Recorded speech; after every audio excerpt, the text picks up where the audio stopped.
Well, hello there folks, and welcome back to what is today going to be must get boss drops and their items #5. It's going to be a slightly more toned down video to usual, but don't worry, there'll still be a couple items throughout this that you may very well consider picking up. However, it's not going to be quite as full on as previous episodes, because coming up next on #6 will be the start of our Dage maps, so we want to make sure they're all bulked together. Anyway, first of all, we're at join DVG, and as you can see, if you hit match number 6, you'll come across this bloke who has got some dwarven items for you. Not something we come across very often at all, to be honest with you. Sadly, only a couple of the items are for free players, but one of them is an armor, so who knows, maybe it tickles your pickle. Join Cleric is our next map, and you can see Cleric Dawn in the background, and there is actually the Cleric's Temple shop available here. The reason I'm showing you this is because there's a cape. Sadly, the cape does cost 100 adventure coins, but for some odd reason, I really quite like it. The deep sea cape right there, you can see how much I liked it because I actually went back, has fishes swimming around. I just thought that was really cool. Anyway, if you head inside the building and to the far left, you'll find yourself this Chaos Dragon, which despite the name, does not have anything chaotic dropping at all, but there is a complete set you're able to grab, which is AC tagged, and there is also a bar of soap, or at least a soap sword, at the bottom.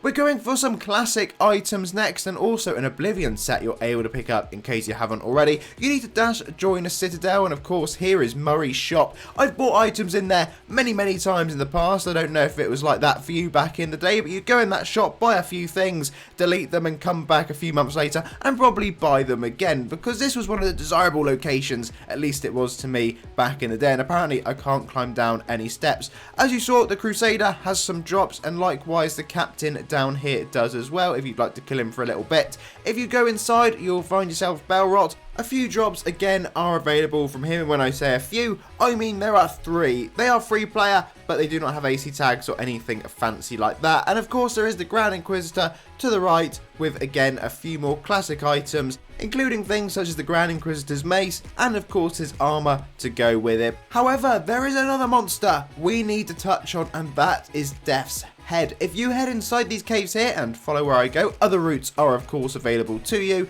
You will reach a monster that you may not have realised had some certain items that drop for you, and yes, this is where you can get your Oblivion items. So there you go, there is Death's Head, and if you defeat Death's Head, there is Death's Bright Blade, as you would expect. That one is a really low drop rate from memory. I'm certain it's like 1% or lower, but I could just be imagining that. Oblivion Hood, Oblivion Armor, and also Oblivion's Shadow Weapons. So very nice bits and bobs available for you.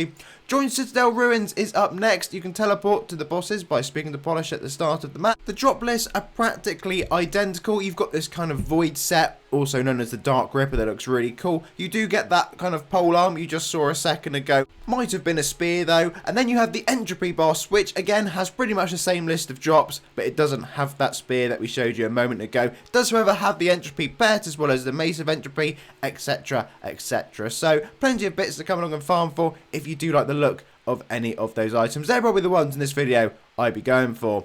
Yes, it exists, so I guess we've got to cross paths of it. Dash join Cornelis has for us the Stone Golem, and if you'd like to dress up as a Stone Golem and AFK like that, you can get yourself a Grumpy Golem mace, as well as a Stone Hammer, Golem skin, and of course the block head as well. So there are a few drops for you. Just a point of note, if you're a member, I'm pretty sure this is for only members, you can unlock this golden door by doing the member quest line that's here. You eventually get inside and you can access the Cornelis chest, and as you can see, a few more member bits and bobs to pick up from there. Pretty sure there's a char page bash that goes along with that as well. So if you've never done that and you're a member, could be worth going along and checking it out.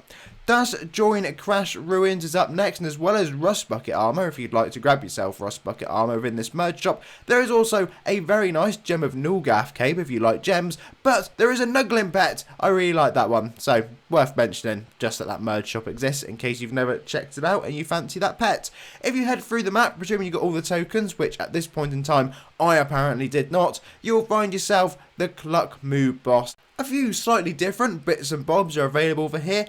Despite what this video title may suggest, if you haven't already picked up throughout this series, yes, we are covering pretty much every single map, which is why sometimes there may be slightly less desirable items for you. But if you join J6 Cruise, there is this Mega Goat, where it looks like you're able to pick up this free Moglin Pet. So who doesn't want that? It's AC tagged, definitely worth grabbing if you haven't already got that one. And then join Crulonwed. We weren't here all that long ago, but it exists, so like I say, we need to come along and have a little look here. There are some what I would describe as cybery type items, so it's definitely worth coming along if you did miss the event. Sadly, a lot of the items have gone rare, but the boss still does have a fair few drops available to you and a fair few of the slightly cooler looking cybery type ones as well.